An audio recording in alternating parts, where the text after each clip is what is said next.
সারা দিন পিটি কার দালানের ছাদ গো, সারা দিন পিটি কার দালানের ছাদ গো, পেট ভরে ভাত পাই না ধরে আসে হাত গো, পেট ভরে ভাত পাই না ধরে আসে হাত গো, সারা দিন পিটি কার দালানের ছাদ গো।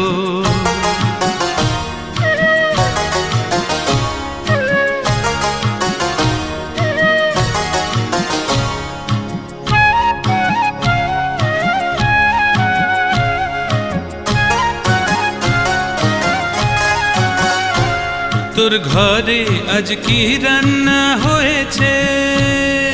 ছেলে দুটো ভাত পায়নি, পথ চেয়ে রয়েছে।